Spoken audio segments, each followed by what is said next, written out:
125 million ginastos lang ng 19 days sa Office of the Vice President na kung saan ito ay si Sara Duterte. Grabe! 125 million talaga? 19 days lang? Nasaan ang calculator, please?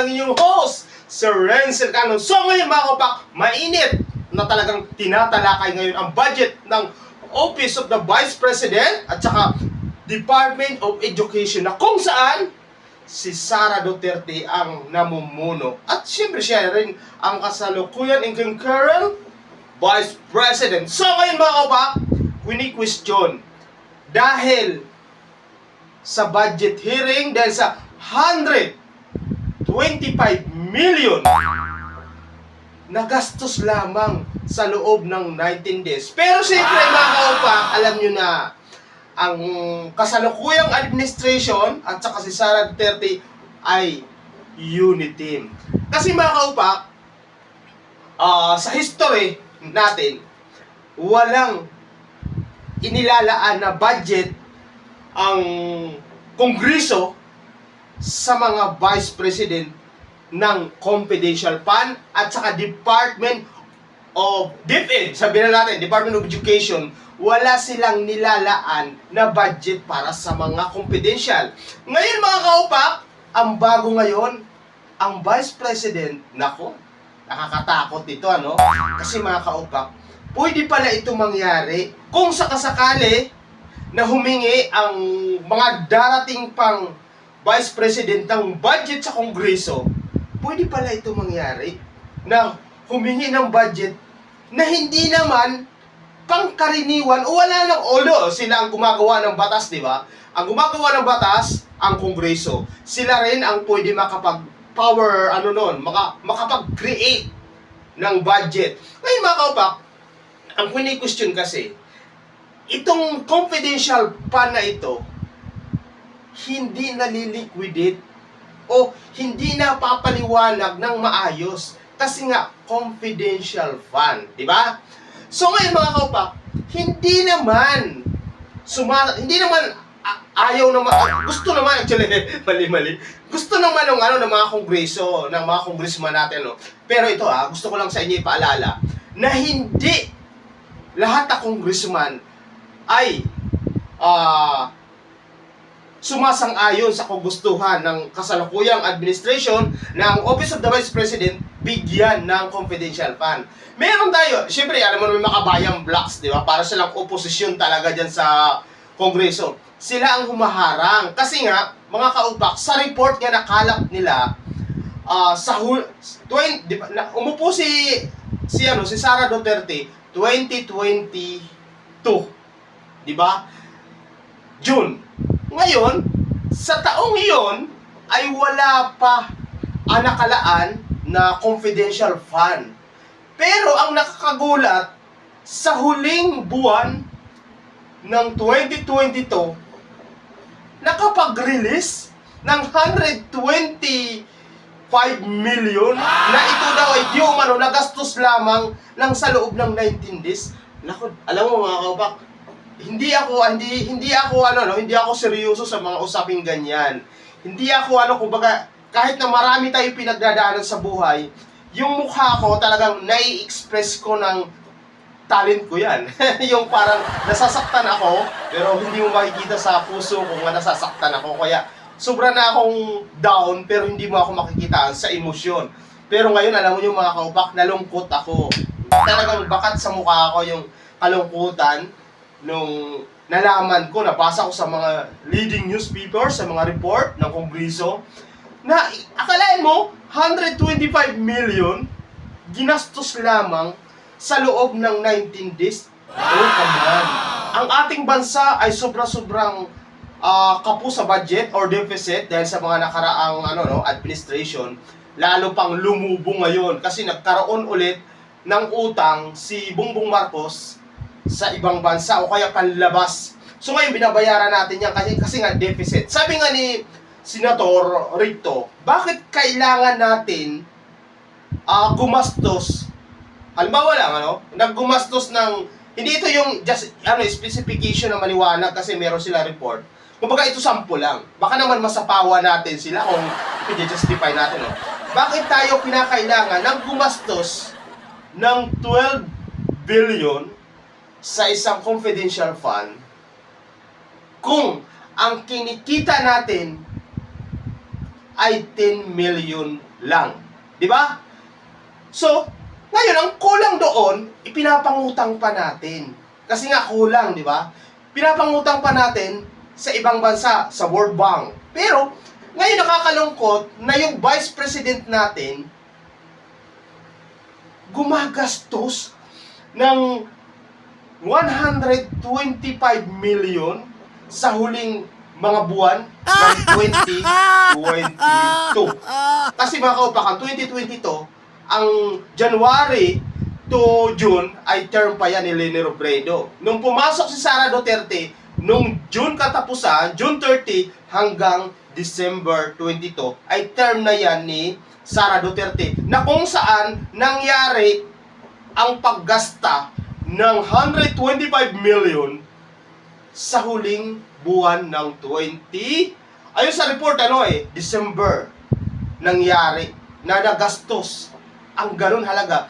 Alam niyo mga kaupak, ang kwini-question kasi ng Makabayan Black o mga congressman na mga party list, ang kwini-question nila, wala pala nakalaan sa Office of the Vice President ng taon 2022 ng confidential fund. Nagtataka sila bakit nagkaroon ng release ang Department of Budget and Management ng pera na ganong kalaki. Ibig sabihin, kahit hindi pala dumaan sa Kongreso, pag malakas ka o kakati mo ang kasalukuyang nakaupong presidente, pwede pala sila gumawa ng gano'n. Kasi ang nakuha na report ay ito inaprubahan ng Office of the President. O di ba? Kaya ngayon mga kaupak, ngayon lang sana magkakaroon ng budget ang Office of the Vice President na hihimayin ng Kongreso. Kaya lang mga kaupak, alam naman natin ang ating demokrasya at ang ating kalakaran ng ating politika. Kapag dyan sa Kongreso, kahit malinaw pa sa tubig, sa dagat, sa laot, kapag ikaw ay hindi oposisyon ka o hindi ka kapartido, kahit malinaw na malinaw yung mga ebidensya nagdudumilat, hindi ka nila pinapakinggan. Sapagkat dyan ay nagbubutuhan. Siyempre, alam naman natin na ang mga congressman, although sinasabi sa batas na ang executive, ang palasyo, legislative, ang kongreso ay co-equal power. Ibig sabihin, meron sila check and balance na hindi mo pwede manduhan ang kongreso at ang kongreso hindi rin pwede manduhan ang Office of the President. Kumbaga equal sila para nagkakaroon ng check and balance. So ngayon mga kaupak, hindi yun ang nangyayari sa kalakaran ngayon. Ang nangyari, mga kaupak, nagbutuhan. Kung ipagpapatuloy ba ang pagbusisi sa budget ng Office of the President. Mga kaupak, ito para sa mga kabayan ko malungkot. Kasi nagbutuhan, natalo. Natalo ang Makabayan Black. Kumbaga, maraming congressman na sumang-ayon na wag nang busisiin ang Office of the Vice President budget. Kumbaga, hindi na naipaliwanag kung saan ginastos yung 125 million sa loob lamang ng 19 days. Hindi na napaliwanag. Kasi alam mo mga kapak, sa mga interview, ang tapang ni Vice President Sara Duterte. At sinasabi niya, handang-handa siya sagutin kung paano ginastos o nililiquidate ang 125 million. Pero napansin ko, pinanood ko yung hearing o pagdinig ng budget ng Department of Office of the Vice President sa Kongreso pinanood ko mga kaupak, hindi naman sumasagot si Sara. Ang pinapasagot niya, yung kanyang mga tauhan. Di ba? Hindi siya direkta. Kasi alam niyo mga kaupak, sa akin ang points. Kung wala kang tinatago, dapat direct to the point, ikaw ang sasagot. Hindi siya sumasagot. Halatang mayroon silang pinagtatakpan, ano? Tapos may mga portion pa doon na sumagot si Sara, tapos natawa siya. Ano po mga kaupak, kung hindi vice president yan, pinagalitan niya ng mga congressman. Di ba? Kumbaga unrespect doon sa pagdinig. So ngayon mga kaupak, yun ang malaking usapin ngayon. Na kapag ikaw pala ay talagang dikit, kaya magkakampi kayo ng Pangulo, kahit wala pala sa batas, pwede mailabas ang pera. Pero kapag ikaw ay hindi kakampi,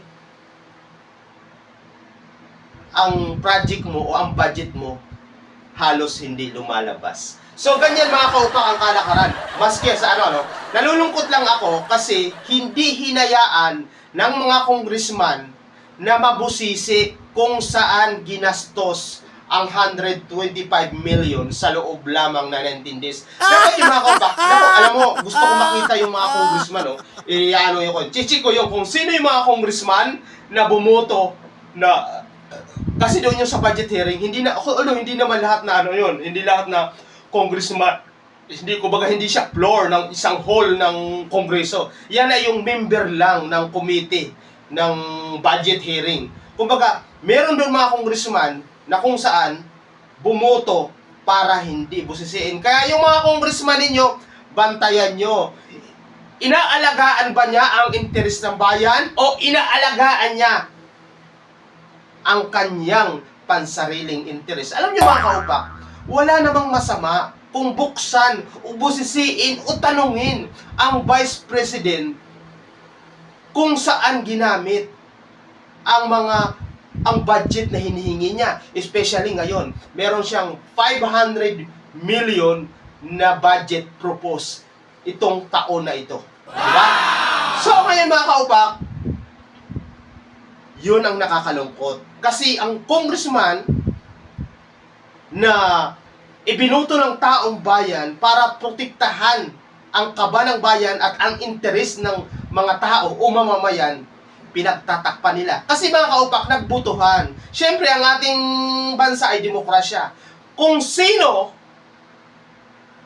ang nanaig, kahit malinaw yung ebidensya mo nga hawak, hindi yun ang pakikinggan. Ang pakikinggan, kahit na maanomalya, ang mas marami ang boto. Kaya yung mga congressman nyo, i-check nyo yan. Baka yan hindi nagtatrabaho para sa inyo or hindi nagtatrabaho para sa ating bayan. Yan ay nagtatrabaho para sa kanyang pansariling interes o mga negosyo. Ganun yun mga kaupak. Pero yung mga yan mga kaupak, wala naman masama, to be honest sa akin lang. Wala naman masama kung ipabusisi mo. Kasi karapatan ng mga congressman, especially ang kinatawan natin, hindi kinawatan hindi kinawatan, kinatawan. Especially, na sila dapat ang nagbubusisi kung tama ba ang ating government agency kung paano gastusin ang pera na galing sa tax ng bayan. Yun! Kaso ngayon mga kaupak ang nangyari, hindi nila hinayaan. Ibig sabihin, meron sila itinatago. Kaya tandaan nyo yung mga congressman na yan, sa susunod na eleksyon, isang taon na lang. So mga kaupak, nakakalungkot pero bantayan talaga natin ngayon kasi iba talaga ngayon. Alam mo, ang taas ng mga bilihin sa palengke, ang tao hindi nakakahabol. Dahil ang mura ng sweldo ng tao, ang hirap hanapin ng pera, pero ang mga opisyal natin ng gobyerno, haya-haya ang mga buhay nila.